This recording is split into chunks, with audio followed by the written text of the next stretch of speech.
Good to How's see it going? It's going good. How are you? Good. I've got a bunch of people joining, which is lovely, Oh, saying hello. Where are you all from? Tell me where you're from. I I'm in Washington State, and it has been freezing cold and rainy forever. I keep telling myself the trees are getting loved, the giraffes are getting loved. It's okay that I'm not. Oh, What is it like where you are? This is KJ Waters. In fact, why don't you do a little intro for people that are coming in?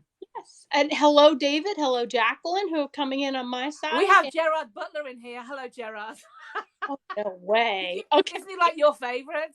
He's used to be until I found out he was kind of a slutbag. Sorry, Jerry. But not this Gerard. This might be a different Gerard. Oh, So this is probably the other one. Okay. the other one. Anyway, welcome. We are KJ Waters and Suzanne Kelman. We are Blondie and the Brit. We have a podcast over on iTunes under Blondie and the Brit that you can find 93 amazing episodes, and we're trying to figure out the technology to put these up there too. Probably just audio for now. But what's going on over there? I was just going to try and put a light on. I look a little dark, but you carry on chatting. Okay. Anyway, so we're here to talk about writing. Suzanne is about to plot out an entire series, and we both use a tool called Save the Cat. And so she's going to go through it a little bit, and we're going to talk about it. And we would love to have your questions. We've got a bunch of people coming in. Thank you for joining us. Send us your questions. Tell us where you're from. We would love to know. Ricardo is here. Bianca and Jamie is here. Thank you guys for joining us. So, Suzanne, tell us what we're going to be covering today, and jump right in. Well, we're going to, obviously, if people have got questions, we're going to be trying to answer any of those. So if you have writing questions, obviously we're not, here's a disclaimer, we don't know everything and everybody has a different way of doing things, but we hope to support writers in the writing community and do what we can when we can. So we are going to be talking a little bit about process today, as Blondie was saying. I'm about to plot a 3-book series, and so I was going to talk a little bit about what that means for me and how I do that. So if you're a writer and you want to plot your book, or you're in the midst of a book, in fact, if you're in the midst of a book and you're lost, going back to plotting can sometimes really help you through a hole. So that's also a really good thing. So we'll hope to talk a bit about that, what we're both doing. So why don't we start with what you've been doing this week, KJ? And I'll wait for any questions if we get any. Yes, someone named Your Dad Is Not Straight just joined us. Hello, glad you're here. Hey, okay. No. It's better than the messenger of death last week. So there we go. And Snowflake Queen, thank you for Oh, I joining. love the Snowflake Queen. I want to be her. I want to be a snowflake. People have great names. I need to be more inventive with my name. I just use the usual name, but then I think I have it across all my brands. So yeah, you kind of have to, I think you have your name and then you have your handle. So you could be fancy with your handle, but I don't know if that exactly. Anyway, so this week I have been diving into second draft of my book Blondie's Diner, and it's going really well. There's a big scene I've spent several days on. It's just kind of one of the turning points of the book, and where you learn kind of a big reveal kind of thing. So I've spent a lot of time on it. Hopefully will pay off. At some point, I have to figure out how to reduce the number of pages. You know my problem, I write a lot. But for the genre, I'm also trying to hit genre targets, so I have to go back and just reduce it so that it fits this genre's word length of about 80, 90,000. So wow. Got to work on that. I got to write less somehow.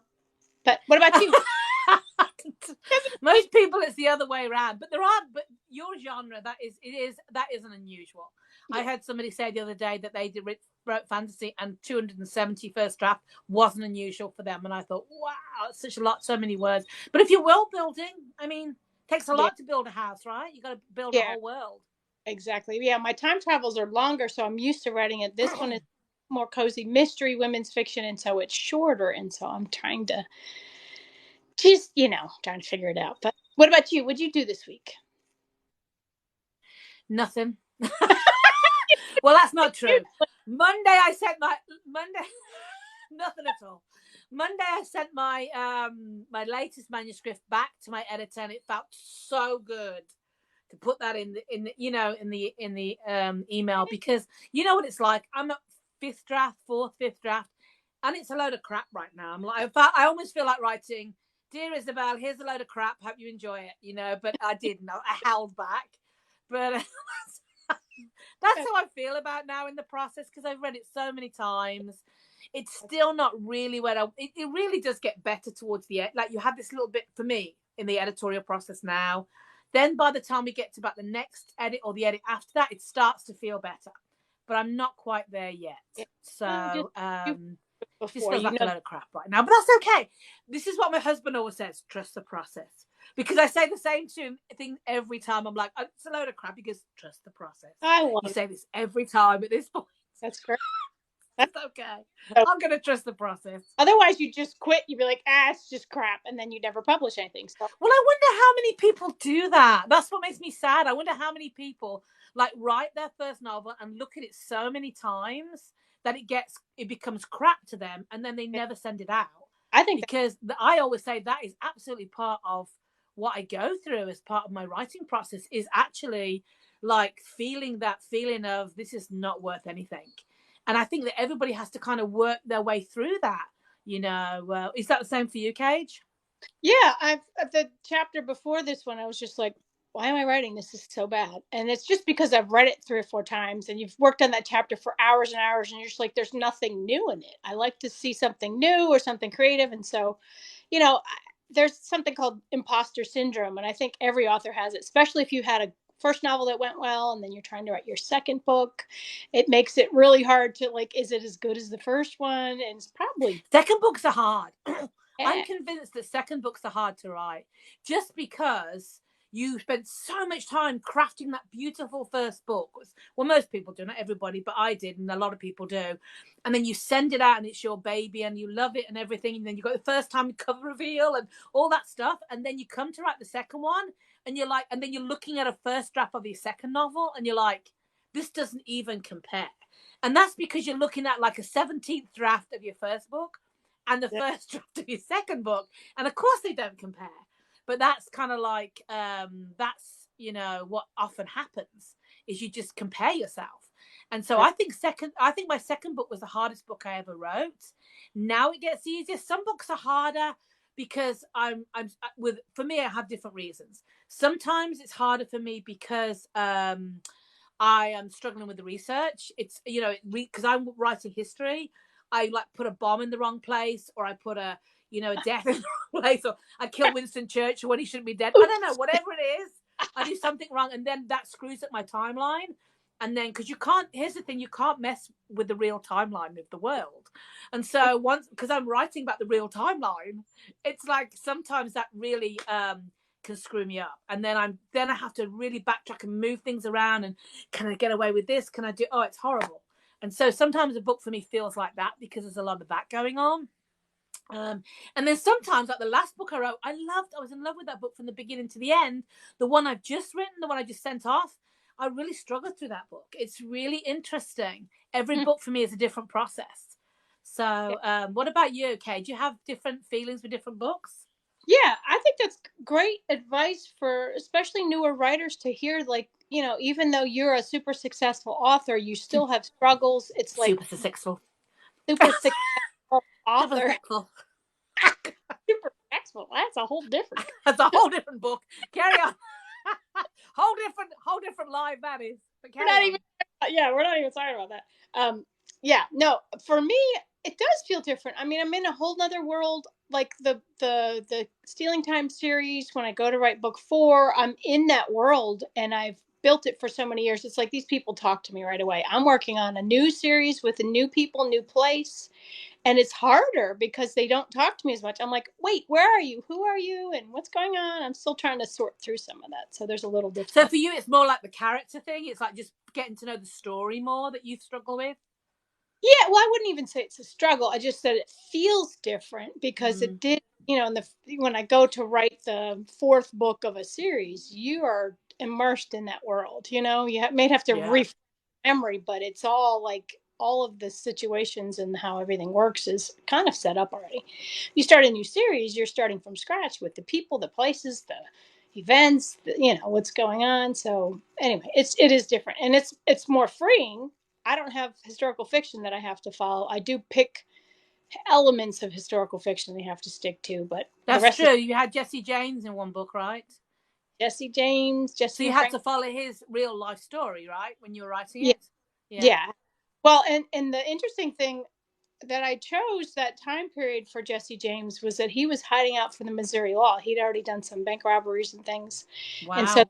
chunk of time where he stayed at his uncle's ranch in Sterling City, Texas, and nobody knows much about it because he wasn't being arrested or hunted in Texas. So I could make up my own little twirly world of things that That happened. he did in Texas? That he was definitely there. He and Frank were both there.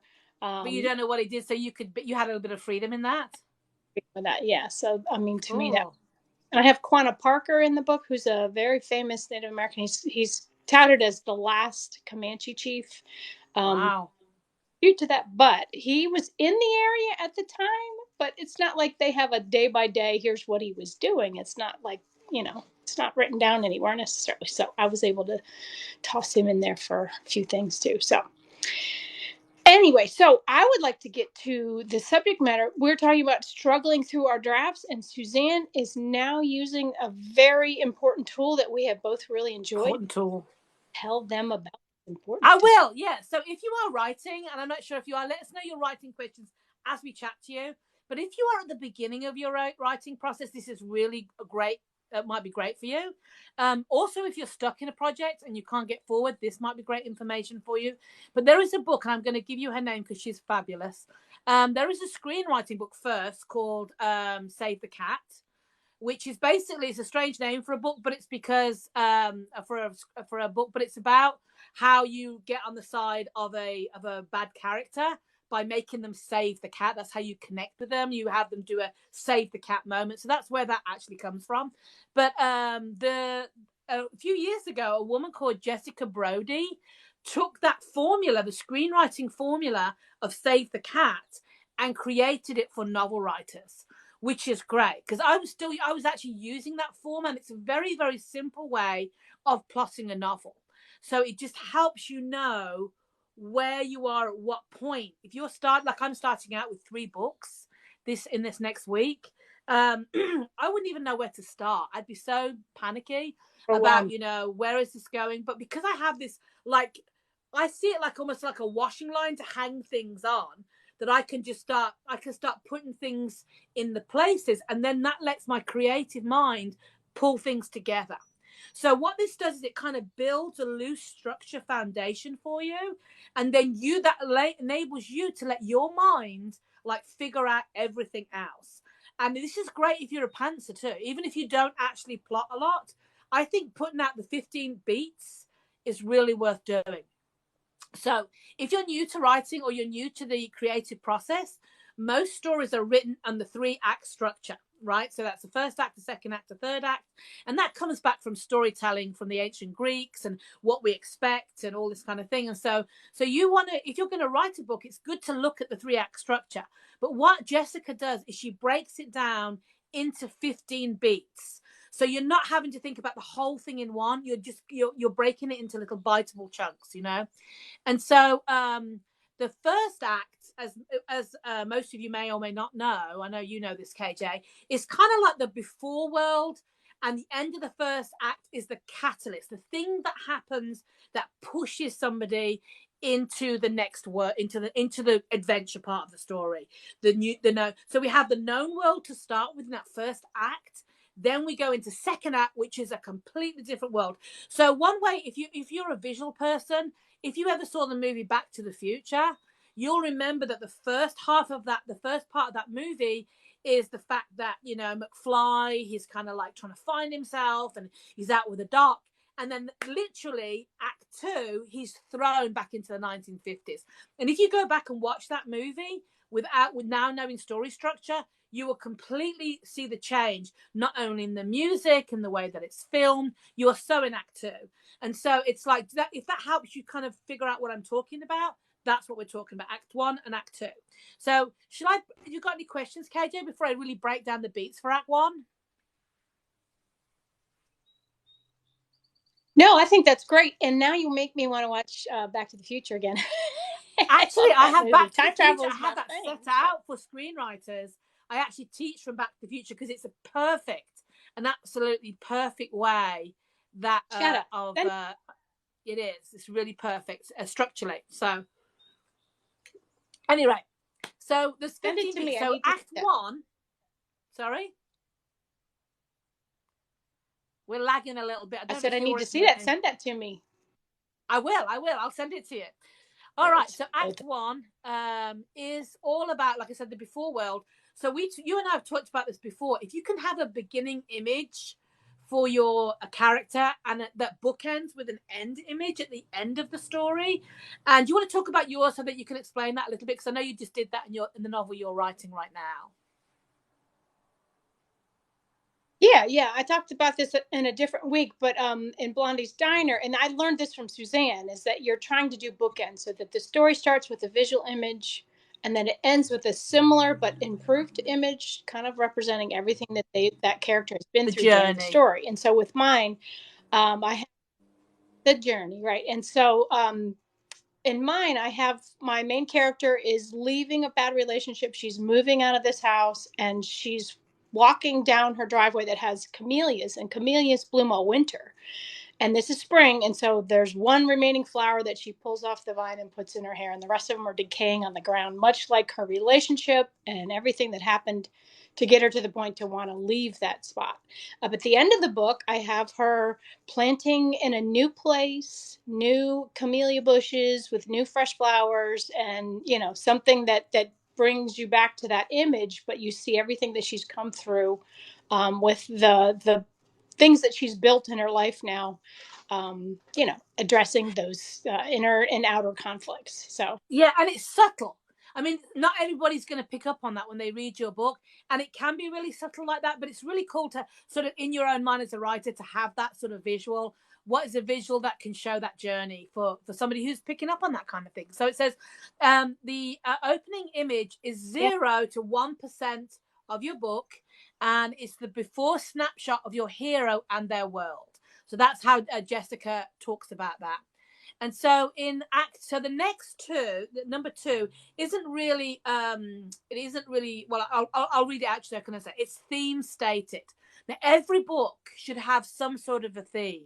Man against the world, man against himself, whatever it is, man against whatever it is, that the theme, there's some sort of theme in that book, because it took me a while to really understand theme, but I'm better at it now. It's a statement, and what you typically do is it's a statement made by a character, typically not the hero, that hints at what the hero's arc will be. It's always good to redo this again because it reminds me to do this. That is what the hero would learn, discover before the end of the book, also referred to as the life lesson. So that's the theme of the book. And I'm just trying to think of books that I know which have an obvious theme that we can even. I can't even think of one off the top of my head. Can you think of one, Cage, that's kind of popular out there? Well, That's got a. I can think of the one for Blondie's Diner. The theme is she's looking for her forever place, Right. and by figuring out what it is she wants in her life, was too young to really pay attention, or was whatever, just kind of letting things happen to her. When she sat down and figured out what she really wanted with her life, and that's kind of the theme. And she has a waitress at this Blondie's Diner just spit it out to her, having first met her, talking about her forever place, and it kind of sets the tone, like, oh, maybe that's what I do need. Who's calling you? Hold on, I have to take this. I'm sorry. You carry on. Hello. Anyway, Yes, you that's there? awkward. Anyway, so if you guys have questions, it'd be a good time to throw something in there. Yeah, but so the story actually, one of the things that I do is I have an author support group that I meet once a month, and it's local authors that we all sit down and I teach a theme, or we talk, or along those lines. I use I'm back. Save the Cat I'm as sorry. one of my. I'm back. Sorry, they lost my husband is at the airport, and that was the shuttle company telling me they couldn't find him, and I'm like, he's there, go look for him. So they just found him. So I didn't want them to miss him because that would be another 2 hours before he would get a shuttle. So okay, sorry about that, everyone. We were right in the midst of whatever we were in the midst of. So what did you say, KJ? I'm sorry. Yeah. While you were gone, I was telling the group that one of the things I do on the side is that I author support group, and I use Save the Cat as one of the lessons. And so I gave them there's actually a PDF worksheet that you can use that gives you what percent of the book and these plot points, the beats as she calls them. And it's a great way to just sit down with your novel, and even if you don't know all the pieces, you at least know the format that you're supposed to get through. And then Suzanne, you're doing a little different version where you're doing the whole series that way. You're doing each book, and then you're doing a whole arc for this. Yeah, I will do an overall arc for the characters, definitely. And that's why I'm saying I'm excited to try this. I may film it a little bit just because I've never done 3 books in one with the process. So it'll be interesting to see how I can, like, what's the opening image of the series, what's the closing image of the series compared to what's the opening image of each book compared to. So there's a lot to think about, but I'm excited. I think it'll be fun. Good. So, where do you? My husband's on the show. Are you going to start? Thank you, darling. Thanks for telling me. Good. Anyway, it's a good job we haven't got many people in, just you and me. Good. Well, her husband is so good. He helps her plot the book. He does research. He's an engineer for airplanes, and so he's able to help her with a lot of the World War II information. He's brilliant. So yeah, he literally just went and took a load of photographs for me at an air show in England, which is fabulous. Anyway, where was I? Okay, so we've got the opening image, which is the beginning, and then the theme stated, which we talked about, which is telling the life lesson. Then between 1% and 10% of the book, you're going to do what's called the setup, an exploration of the hero's status quo and all its flaws, where we learn what the hero's life looks like before its epic transformation. And I think it's really important. Some people, and it doesn't matter if you always start with the prologue, right, taking them right to where we're going to be going, because I think for me that helps me a lot, knowing where the story is going, so I can go back to setting up. But it is important for us to know quite clearly if this person's life is perfect. Why do we need to go on the journey with them? If they're happily married and their life is fine and everything's great, then nobody wants to read a book like that. Unless you know any minute now things are going to change, so unless that's the setup. But I'm just saying it's important that we find out in that beginning that what is the setup for the journey. Right, KJ? Yeah. And actually, I wanted to tell people, if you're on here, you can invite people to join us live. If you find this information useful, pull them in now. We're just at the beginning of it. And Suzanne, I had a question for you on how you're going to do each. You're going to do each book separately and then the overarching for the series. I don't know. Or are you going to do the whole series first? Well, I'm curious. I think it's a great way. I've never done this, but I think I've got my boards. I use my boards. I've got my boards ready to go, and I think what I'm going to do is, because each story is a little different, I think I might even go opening scene. I mean, it's going to get more challenging when you're thinking of 3 books at the same time, but some of them have threads. So the catalyst here can have like a little tie into the catalyst here and the catalyst here. If that makes any sense. I don't know, KJ. I'll let you know how it goes, because I've never done that before. Hey, Noelle. Hello. It's another author, and she also works for Bookature. So hi. We're talking about the process right now of writing, and we're talking about the Save the Cat writes a novel. Do you know that? Book? It's a brilliant one for structure, and we're just talking about how we use that. So so definitely, I don't know how I'm going to do it. Suzanne, can you say again, Kate? There's a link to a PDF there's a link that gives you the PDF for this, what you're exactly talking about. Can you just say it out loud, and then we'll put it in the show notes for this? Oh, I've actually got the PDF here. Do you want me to say what it's called? It just says Save. We can say where to find it. Yeah, it's Save the Cat, a novel starter kit. So if you were to search, I bet if you were to search Save the Cat Writes a Novel Starter Kit PDF, I bet you would be taken to her site, and you'd be. I'll check through later as I'm going through this in case it's further down. Love Cat. I know, don't you love Save the Cat? It's one of my favorite because I think it's so simple. Like when I was first trying to figure out structure, I was like, I haven't got a clue what I'm doing here. And this was the thing that spoke to me. I think because it was written for screenwriters, so it's very visual, and I'm a really visual person, so this helped me a lot figure stuff out. So we were just talking about what we just talked about, Noelle, is the fact that I am going to be trying to plot 3 different novels, and we we're just working out whether we'll do them all together like this for a series. Carry on, KJ. You got a question? Well, I was just gonna say, I just had a great idea for a free reader magnet for your site, or for one of our sites, is to give them to give them the like a Word document or something where they can fill in the blanks of this, and have it already set up so they can just throw it in there and have it be an easy way to plot your novel. So yeah, I must admit, I do something like that in my classes, which is great. So I teach this. So anyway, so we're not very far down here. Yeah. We're at setup. So setup is the status quo. What is going to change? So catalyst, the inciting incident or the catalyst. And that's the big thing that happens. And sometimes you have a double bump. So in Star Wars, there's a double bump in that, in the fact that he has the first bump, which is like, the world that's going on there. And then he has his second bump where his parents are killed, and that's what throws him in. Because sometimes you have a little bit of time between the catalyst and Act 2, which we call, as you might even talk about the debate. She talks about it. Where are we going to go? Are we going to go on the journey? Are we not going to go on the journey? How are we going to do this?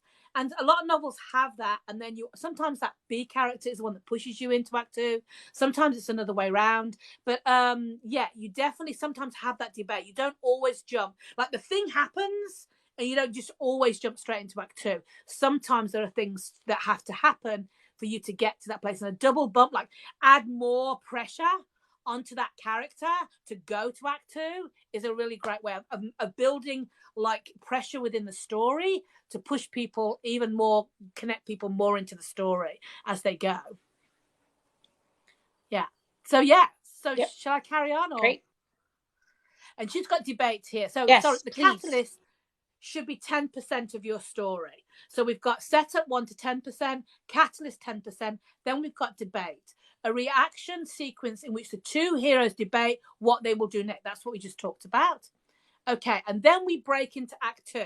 Now, Act 2 should basically be what you're selling to the audience. They sometimes call this the fun and games. They do it further on. But basically, it's what you see in the trailer. So if you go and see a movie and you see the trailer, that is what Act 2 is going to be about. There may be a little bit of Act 1, just a guy suddenly or something happening. But then most of the trailer is going to be Act 2, which is all the things that are going to happen, all the things that are going to come against them, all the things they're going to have to deal with. And then they normally end the trailer with like that, the all is lost moment, and then maybe, just and leave you at that point. But most of the trailer is going to be that fun and games. And that's what Act 2 is. It's the hero trying to figure out different ways that he can get what he wants or get what he needs. And so do you have anything to say about that, Cage? I can see you nodding your head. No, I think that was a great description, because you're talking about the movie trailers. Everyone knows what that is. It's like you're getting to the crux of the story. What is it that brought you to the theater to see that movie? You're giving them, is it the characters? Is it the time period? Is it the conflict? Whatever it is. So I think that's great.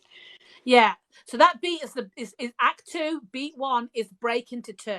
20% of your novel should be breaking into 2. The moment the hero decides to accept the call to action, leaves their comfort zone, tries something new, or ventures into a new world or a new way of thinking.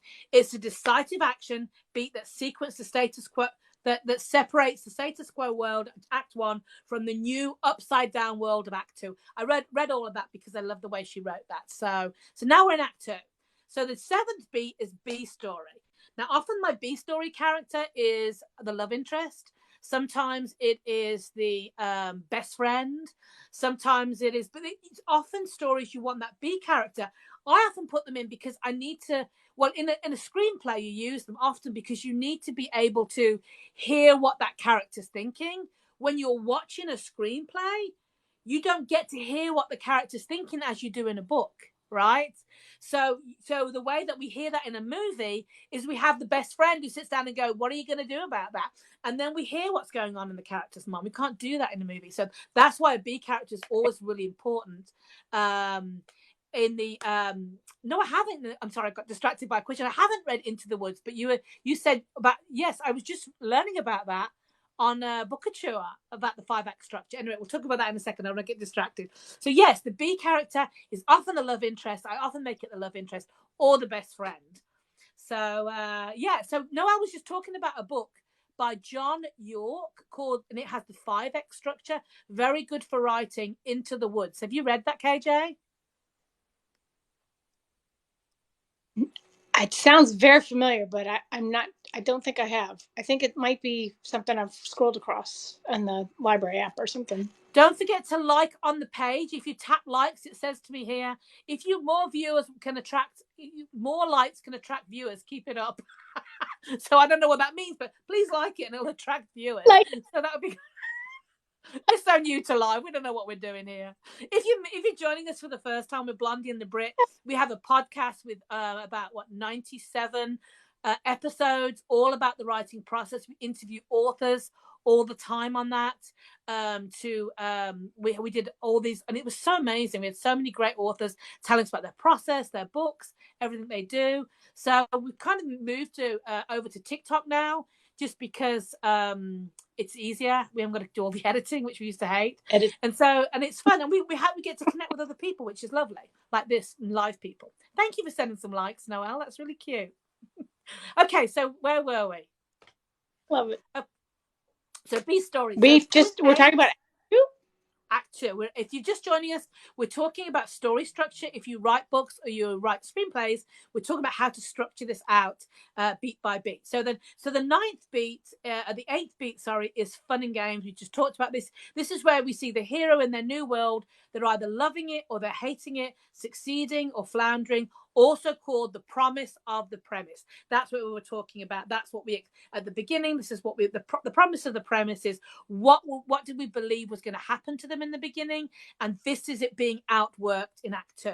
Okay, the midpoint literally is the middle of the novel, where the fun and games culminates in either a false victory, the hero has been succeeding, or a false defeat. The hero thus far has been flooring. Something happens to raise the stakes and push the hero towards the real change. Now, in my last book, the one I've on, for example, just to give you an idea of what that means, I liked it right at the midpoint. I like that sometimes in mysteries you have that big twist there that you didn't expect, like in Gone Girl. That was the bit where you figured out she was still alive. I don't know if you remember. I'm sorry if anyone's just hasn't read that book. That's the point where we suddenly realized that she was really still alive, because up to that point we weren't sure, right? And that was the midpoint of that book. So you have a big twist, and I know that in the book I just wrote, I had them preparing for something, and my midpoint was them literally going onto the front to fight in the war. So it was like a big change. They'd been doing all the Act 2, beginning of Act 2, getting ready for it, training, doing all the things they were doing, and like my midpoint was the war, was right in the middle of the war. So that is that's what I mean by, like, you have that big jump up in the midpoint. What about you, KJ? What was your midpoint in your last book? Can you remember? Oh God, make me think. I always have twists. So I've also used another book called the Evan Marshall, The Marshall Plan for Fiction Writing. Oh, and yes, he has surprises. There's supposed to be 3 surprises. Yeah, and so I use it a little bit differently, and I'd have to look at the 2 together, but I bet it's about the same time in the novels. You have a surprise just after Act 1, where they start moving into the catalyst, and then there's a surprise in the middle of the book. So, I mean, if I were to tell you what the surprise was, then you would know. It wouldn't be fair, but you definitely have got it. But you have some. You don't have to tell us what the surprise is, but you definitely have a big change in the atmosphere of what's going on in Act 2 at that point. Is that what you're saying? Yeah, and it always raises the stakes. It makes it much worse for the main character. Whatever she thought she was going for turns on its head, and then you have, oh no, there's this other thing that just makes it even harder to overcome. So, same. Okay, so now the next bit was my favorite bit. plot point 10 is bad guys close in at 50%, 75% of your novel. And this is where the bad guys start to come in, and you can sense that things are getting worse. Like whatever happened at that midpoint, whatever the premise was, now you're going to add even more like weight to anything. I must admit, whenever I watch anything on TV now, I'm always like just following all the structure, going, oh, here we are. I'm driving my husband mad. Oh, midpoint, here we go. And he's like, honey, stop. You know, because it is fun. But yeah, that's the point where the bad guys close in and we get to see what's going to happen. So she writes here, if the midpoint was a false victory, oh yes, this is another thing that's important. If it's a false victory, this section will be a downward path where things get progressively worse. So if you kind of make it look like it's a false victory. So in Back to the Future, we're talking about perfect story structure. The point which is absolutely in the middle of the movie is where Doc turns to McFly and says, we've got to get you back to the future. Literally, it's right at the midpoint, because he's been doing all the stuff with his parents, and he's trying to figure out the parent thing. And then all of a sudden, right at the midpoint, we're reminding of we're right. And then he comes up with a flux capacitor and how they're going to get him back. So that's bang in the middle of that movie. So if that helps you kind of understand a little bit more about what a midpoint is. And then we've got the bad guys close in. Then the next beat, 11, all is lost. It's about 75% of your through your novel, you're going to do all is lost. And it's a little bit like Dark Night to the Soul, which is the next beat, but it's slightly different. All is lost is the lowest point of the novel. This is when, like in my last book that I just wrote, it's when we believe that the hero's love interest is dead. You know, he's gone missing. I'm just giving stuff away, but here we go. But it doesn't matter because there's a lot going on in this novel. But that's the point where she gets the letter saying he's gone missing and he's probably dead. And the whole novel is about this love story. So that's that all is lost moment in the movie or in the book where you do that 75%. And an action beat where someone happens to the hero that combined with the internal bad guys pushes the hero to rock bottom. So have you got anything? I feel like I'm doing all the talking because I'm looking at this. Anything to say about that, KJ? Yeah. No, it's an exciting part as an author to write, though, because you've built the whole novel up to this point. And so you're like, let's make it worse. I always do, like, spiral it down. And then, I method, I talk about this a lot. The Dexter method, if anyone watches Dexter, the Showtime. I don't think we've ever talked about story structure. We don't talk about Dexter. It makes me laugh so much, though, because you love that show, right? Well, here's what I was going to say, though. It makes a lot of sense. In Dexter, if you've ever watched it, and if you haven't, I highly recommend it. Whatever bad thing could happen to him happens to him, but then they do it 10 more times. So by the end of the show, your tension, I can't go to bed for like 2 hours because they got me so worked up. That's what really good writing, especially, is that it gives you this so might be good much for you because you write mystery. Yeah. I mean, you write thrillers. Sorry. Carry on, KJ. Yeah. So you reckon? No, I'm just saying. Sorry, there's a little lagging going. I'm just saying that particular show is really good at upping the tension, especially at that moment in the book where all is lost, and you think it could be. As a writer, what you want to do in this point is find out, just take a pause and make a list of all the bad things that could happen. And there's always more you can do to your character. You don't want to overdo it. I've read a few books. There's one called The Witch Elm that seemed like it had 10 different endings. I feel like they went too far with it. But what you want to do is just up the stakes, make it even more dramatic. There's probably more you can do. If you're a nice person like you and I, you probably wrote it really nice-ish the first time. So just add a little effort to find out what could be, just to add some intensity to that lowest moment. And then the upswing comes, is much sweeter as you have that much further to go. I wonder, I will say she loves Dexter. I wonder how they write that. Do you think they start at the bottom and work their way up to the top? Do they start with the worst thing that could happen and then kind of do it backwards? I wonder if they write it that way, because I know that Agatha Christie used to write a bit like that. Oh, I don't know, and I don't know. I would love to know. They have a new Dexter series that I haven't watched yet because it's on a network I don't have, so I have to buy it and just binge it for a week and then cancel. But, yeah. That's really interesting. It's funny because enough I opened a book which I haven't published, but I opened the first line is, I can't remember her name, but she stood and buried her daughter for the second time in 1 week. And so it's like, it's a story. And so I mean, I was just thinking about Dexter and like, how awful would that be to like bury your daughter twice, the same daughter in the same week? Anyway, that's another story. I'm not freak. I'm not great at thrillers. They scare me, and I write them, but they scare me. Okay, so where are we? Okay, so we're All Is Lost. This is the next story. So All Is Lost. We just did that. Dark Night of the Soul, a reaction beat where the hero takes time to process everything that's happened thus far. The hero should be worse off than at the start of the novel. The darkest hour, just before the dawn. It is the moment right before the hero figures out the solution to the big problem and learns the theme of the life's lesson. So I always think this is like a breath, like there's like a breath in this particular beat where you're kind of literally doing that. You're pulling in the life lessons. You're pulling in everything, the reflecting time. It's like, now, where is that character? What has happened? How have they changed? You know, where are they now before they go into that final battle, before they break into 3? So I kind of like that.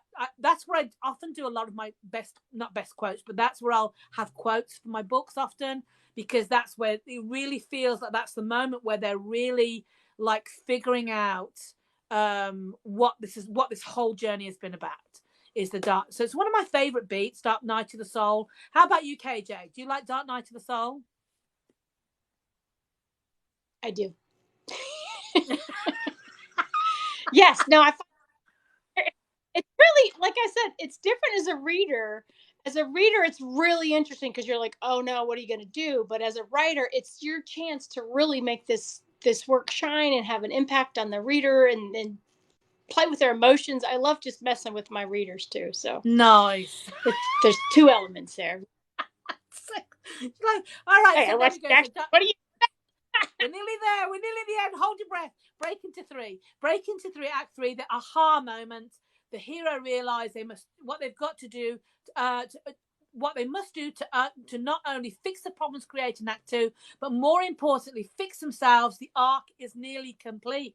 Wow, that's kind of important. So yeah, and this is right at 80%. You should know that if you are studying story structure, the Act 3 is the shortest act, I believe. Act 1 is it's definitely the shortest. Act 1's a little bit longer, and Act 2, broken into the middle with that midpoint, is the longest beat. Is the longest act. But Act 3 is small because the thing is, once we know how you're going to fix it, and now we're there, we just ready to go to battle, and we don't want to be battling. I know. I think I watched that movie. What was the one about? Harbor. What was the one about during the war? Where they bombed in America. What was it called? When they Pearl Harbor. That movie. Pearl Harbor. Oh my gosh, they were in battle forever. I was like, we were in Act 3 for like 150 years here. I'm like, what the heck is this? And what happens is, when you end up in Act 3 that long, you get tired. You're like, okay, I'm done now. Okay, I know, I'm done. Let's move on. And I won't say which book it was. It was a fantasy novel. It was brilliant, absolutely brilliant. And then she went into Act 3, and she actually told us like the end of the thing that we were trying to figure out through the whole story. She kind of tied up right at the beginning of Act 3, and then there was like another 20 to 30 pages of I don't know what, her still battling. And it was like, I don't even care about this battle anymore because we already got the thing. I've already got the thing that I wanted to find out. So it's important not to let that go too quickly. You need to make sure that you, even if you have to reveal something at the top of that Act 3 because of that Act 2 break, then make sure you keep something. I always keep something right to the end, and then once I reveal that, I'm out of there fast. I don't spend a lot of time once the thing that I need to reveal is revealed. I don't spend 2 weeks of having tea and figuring things out and talking about it. Like literally I go from like the last reveal to epilogue, because I don't like sitting around in Act 3 for about 150 years reading. So I don't want to do that as a writer. So yes, thank you for all the likes, by the way. I think that's probably Noah. God bless her. Thank you so much. Anyway, an inciting incident is where are we? I've scrolled up. Let's scroll back down. So we're nearly at the end here. 80% to 90% is what we call the finale. The hero proves they have truly learnt the theme and they acted the plane they've come up with in the break in Act 3. Bad guys are destroyed, flaws are conquered, lovers are reunited. Not only is the hero's world saved, but it's a better place than it was before. So we're right at the end, the finale, and then we have that final image. Remember, we were talking at the beginning about book ending your images, having an image at the beginning that opens the story, having an image that opens it, and it can be figurative. You don't literally have to have an image, but it can be something that we just hint at that's the same in the beginning as the end. So yeah, I think that's exhausting, isn't it? But yeah, there's the 15 beats, and I don't know. Every time I read them, I get excited again. It's like I get excited about. I love story structure. I don't know. I'm sad, really, but it's like every time I read them, I get excited about writing a story again because it makes it easy. So now what I do, we were just talking about plotting these 3 novels that I'm doing. Yeah. What I do now is I take those 15 beats, I put them on my board, like 1 to 15 on my board. I wish I could show you, but my board's in the other room. And then literally, as I'm brainstorming, I do a brainstorming thing with a big piece of paper where I just do bubbles, figure things out, because I'm a visual person. Yeah. As I'm figuring things out, if I suddenly come up with one of those beats, like, oh my gosh, this would be such a good midpoint, I literally go to the card and write underneath the midpoint card what the midpoint's going to be. And so often that's what I'll do. I will start filling in the big beats. Like often I know where it's going to begin. I don't always know where it's going to end, but often I know where it's going to begin, or I have a picture. Yeah. Sometimes I don't. All I have is a picture that comes up somewhere in the story, and so I've got to try and figure out what beat that is. And it can move around, but that's how I start. I start with my cards, I start with my beats, and then I start to kind of fill in between, because then I'll take this beat and that beat and go, did we catch you? Where did you go? You're hysterical. Oh, yes, she's got her board. That's right. Bring us the board. This is KJ's board. You just kind of slid off out the camera. That was hysterical. Okay, here's... So why don't you, because KJ has her own system, why don't you explain to us your little system? I love your system. It's very similar to what she said. These are just Post-its, and each of my colors is a different viewpoint character. And I'm using a blend of Save the Cat and Evan Marshall's. And he has a subplot for the main character, and then the main character's main plot. And then I have bad guy, best friend, and love interest. So I have 4 viewpoint characters. Now, there's not much going on with your bad guy. You haven't filled it in yet, I'm guessing. I said there's not much going on with your bad guy, so we're not filling that in. He's right here. Actually, this is from Killing Time, and I took most of them down, and some of them ended up being in my next Fracturing Time. So this is partial, but it's just visual aid. I love it. So, but this is, I bought this at, it's just a piece of cardboard. I have just Post-its. I use these little tiny things. Keep them on there, because a lot of times if you're moving, sometimes I'll do it plotting outside and they fall off into the pool or something, and so it's a nice system. Terrible problem of falling into the pool, KJ. I don't have that problem in Washington. We don't spend much time in the pool, but carry on. Oh God, that's so hard. Off into the pool goes that note. God. I'm sorry, bring your board back. Don't. Anyway, I just thought I'd... No, it's great. Oh, and no. You know what? No, I think that, go ahead. What it is, the camera's lagging. So Speak. I'm saying something and then I'm not hearing you. And I'm really sorry because the camera is lagging. I'm so sorry. But I love your board. I don't mean to be taking the piss out of it at all. I really do love it. So. Taking the piss. I love that expression. No. I didn't have much to say. But here's what I want to do, though. You're inspiring me to go back. Now I'm in second draft. Yeah. And I'm like at a point, there's a great way to reduce. Remember, I told you I had to reduce, is to go through this structure again, and anything that doesn't fit in those 15 beats can come out or just be reduced. So I think it's going to help me. I'm going to go back through for Blondie Steiner, and then I have the whole series for that. I think it would be so fun to do the other two books and just do the overarching arc of all the books in the series like you're doing. So yeah. Why don't you anyway. talk a little bit about Blondie's Diner? Because KJ has been writing. What is your genre? The genre you've been writing in.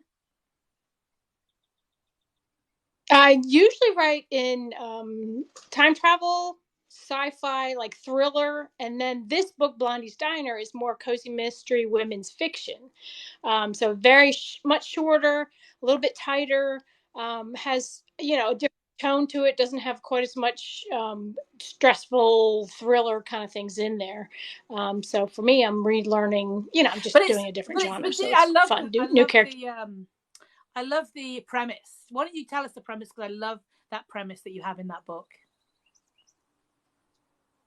Sure. So the premise is that there's a little diner called Blondie's Diner in a small coastal town in Virginia, and they have a legend that whoever sits in the back booth, any stranger, will leave their heart in the little town of Twisted Oaks.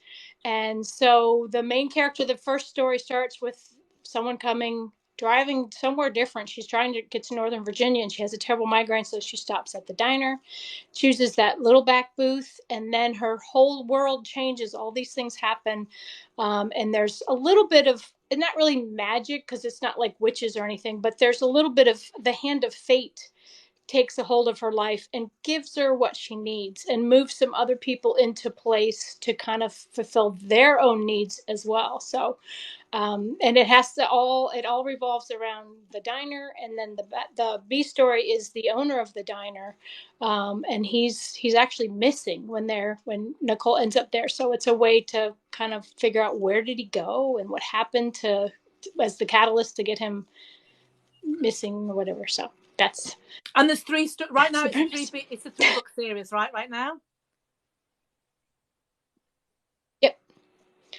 Yep. Yeah. So each book will start with another new person coming and sitting in the diner. The next one will be called Hurricane Cove, and there'll be a hurricane that kind of strands them there. They'll have to stop for the storm, and then they'll be, stuck in the little town for a while, and things will happen. Noelle says, "Oh, it sounds great, KJ. KJ, I love this story for her. I mean, her time travel is like edge of your seat stuff. I can't read her time travel because it freaks me out because I'm not very good at that kind of stuff. So you might actually enjoy it. Wow, because you write that kind of stuff. But hers is more like it's really clever how you have people coming back and forward and doing things and everything. It's brilliant. So this is completely different. And I know that so why did you decide to change? You want to tell people who are listening why you're changing from one genre to another right now? Because I think that's a really sold. Noelle's bought your book. Right. So tell us why you're changing genres right now.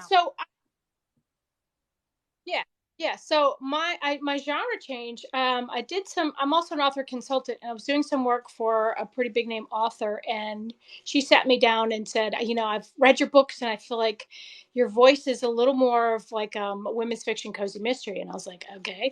She's like, I think here's how you do a series. I think you should write a series, and here's how you make sure. Like, she's written a series where you have brothers, and so if the publisher's like, okay, write another one, but you've been through all the brothers, right, you've written yourself into a corner, sort of. So you have to you've done it. Like, if you're going to do that, have something like a little town or something where there's a different way than like a family setup so that you can have it. So I was like, okay, all right. So it was a 2-hour drive up to work for her and 2 hours back once a week. And so I had lots of time to chew on that. And as I was driving, I was plotting out this whole story. And then I pitched it to her and told her, she goes, oh yeah, don't tell me anymore because I might accidentally steal the concept. But yeah, I like that. So that's what got me started. Yeah, great. Noelle, have you ever written a series? Noelle, have you written a series? I know you. Noelle is an incredible writer, by the way, KJ. She writes these thrillers. In fact, you would probably love her work. She's a British author. She also works for Bookahcho with her. She's I don't know what your official title is, but she does something in our probably well, you can tell us what your official title is. I don't know, but she helps promote our books. Yeah. And but she also is an incredible writer in her own right. In fact, most of our publicity team are incredible writers in their own right. So have you ever written a series, Noelle? Have you ever thought about doing that? Yeah, it's kind of cool. I don't know. I'm thinking of doing a series. And I just want to mention PR and social media manager. I'm sorry. That's a very official title, isn't it? In fact, I'm also my own PR and social media manager. Me too. We should have her on. Yeah. In fact, Noelle, do you have more than 1,000 followers? Can you come live with us? We would love to talk about your book. If you can come live, why don't you come do a live with us one Friday so we can talk about it? Could we do that? Would you be up for that? Yes, DC Maggie Jameson series. Yes, she is a so that's another way you can go. Is if you've got like police, what do they call it? I forget, it's a P word, where you have like a story where you're following what do you say? Procedural. Yeah, procedural. Yes, I think isn't that what you do? I would love to talk to you. Yes, I do. Yay! Why don't you come and do? Noelle, let's do it. Let's connect with you because it would be so fun. Like we always talk to ourselves on here, and the 3 people that often follow us, and we're going to keep doing it because we love helping authors and we love what we do, and it's part of what we've always done, me and KJ. But it's always really so much fun when we've got an author that we can ask questions to, that we can hear about their process. And so would you be able to do that one week with us, Noelle? Would you love that? Because it would be really fun to talk about that. Also, that type of, if you're writing that kind of series, how do you keep writing? Okay, she says, great. You and I can connect. But that kind of a series, how do you keep that? Like this has been, we've got one of a writer's book, she's got like 15, or some of them have got like 15 or 20 books, and I think, how do you keep that arc moving for the main character?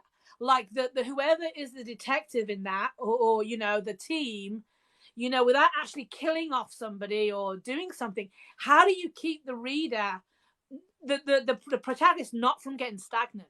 So that would be definitely a question I would want to ask you on that, because I don't know how to do that because I don't write that. Do you know what I mean, KJ? That would be something that I would find really interesting to figure out how you do that. Do you plot that way? Because of course you start book 1, you're not thinking about book 15. So how do you keep doing that? I don't know. So that would be good to talk about. Yeah. I wanted to say hi to an author that's on here, Joe Congle. Thank you for joining us. He was on an author podcast. Has some great books. Check them out, Joe Congle. You can find him on Facebook, and I know for sure LinkedIn and a few other places. So, hi, Joe. And what's her book called? Say something if you want to tell us what book. Yeah, Noelle, let's do a shout out for you. What's your latest book? So we can tell the 4 people that are watching. Just in case. What's your latest book? We would love to try and support authors, particularly. I'm not sure. Are you indie still, or did you actually go? I think aren't you traditionally now? I can't remember. I know that Kim is indie, and KJ is indie, and I've done indie and with Incredible Bookahcho now. So I really love my author, my publishers. So she's hopefully typing something in. So what was Joe's book? Let's give it a shout out. Oh, he says, hi, ladies. Thank you, KJ. And Joe, if you want to put the name of your book in there, we'll give it a little plug. And yes. I can't remember off the moment. So Noelle's book is Dead Mercy. She's published by HarperCollins. Ooh. You're traditionally published. So Dead Mercy. And I know it did really well at Noel. I was really impressed with some of your reviews. So I think you would enjoy her books, KJ. You might want to read it before we interview her too, because it's definitely very similar to what you write. And so I think you two would have a lot to chat about. So that would be great. Yeah. And how many books have you written? Have you done like 4 or 5 now? Noel, how many books have you written now? So I'm just waiting. So Joe, and so okay, well, I'll tell you what Joe said. His latest is Dirty Air, book 3 in the Tony Rosillo series. So sounds very. I remember looking at it a while back. I can't remember the details of it, but Dirty Air by Joe Congel, Congel. Look him up. He's got some great books, great suspense. I'm pretty sure they're mystery, suspense. Am I right, Joe? Let us know. So and Suzanne, if you have 5 books, and my next is a standalone out in September. Is it different? So it's different to the series that you is that indie, or is that also with HarperCollins? So September, wow. So you're in the middle of edits. Fun, me too. Yeah. Cool. Wow, that was kind of fun. I think we're getting towards the end of today. We go live every Friday. If you guys are just joining us or you're just watching on the sidelines, we go every Friday. We are live 12 p.m. Pacific, 3 p.m. Eastern. You'll have to figure that out where you are, because I'm not sure. Yes, whole new book with HarperCollins again. Good. Yeah, wonderful. Looking forward to that then, Noel. That'll be great. So so every Friday, come join us. I think we're getting towards the end of our time. Yeah, we're having so much fun. We're 5 minutes over, KJ. So come join us. And Noel, let's connect. Now we can only have people have 1,000, which is unfortunate because most indies don't have a lot of TikTok followers yet, and so we're hoping they'll build so that we can have people on. But we'd love to talk to you about your process or anything you want to talk about. And we will send that out through our social media as well. We have Twitter, we have LinkedIn, we have everywhere. We have newsletters, so we'll make sure that a lot of people get to hear about your book as well. Because you do a great job for me. You know, she does a great job at Bookature, so that would be so fun. Okay. Perfect. Well, Suzanne, I guess we need to wrap it up for today. Thank you all for joining. If you only saw, we will put this on our YouTube channel. So mine is KJ Waters and hers is Suzanne Kelman, SUZANNEKELMAN. Follow us here on TikTok, and you can find us on all the other social media places. But if you want to watch the full episode, we'll do 10 minutes on TikTok as a post, and then we'll do the full episode of the hour probably in the next couple days once we get that up there. So come check it out. And Joe Congel, he says his books are go check out his books. Joe Congel, Mystery. Okay, cool. All right, and Kate, and I'm coming to England, Noel, in a couple of weeks. So I'll get to see you. I'm excited to meet everybody. So that's going to be fun. So okay, and maybe I'll do a little filming from London. We could do a Blondie and the Brit do London, baby. We could do London, baby. Awesome.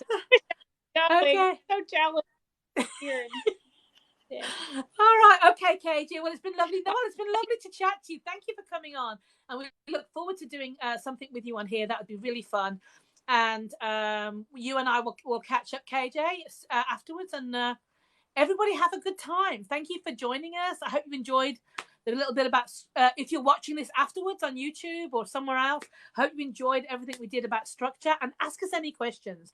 Anything about it. If we can help, we will. We love to help people. Like I said, everybody has a different process. We doesn't mean we're doing it. We have the right way, but it's like if we can help, we will. Okay. So, and you can find us on Blondie and the Brit podcast on iTunes and on Podbean. Okay. Take care. See you next week. Bye. Bye, everybody.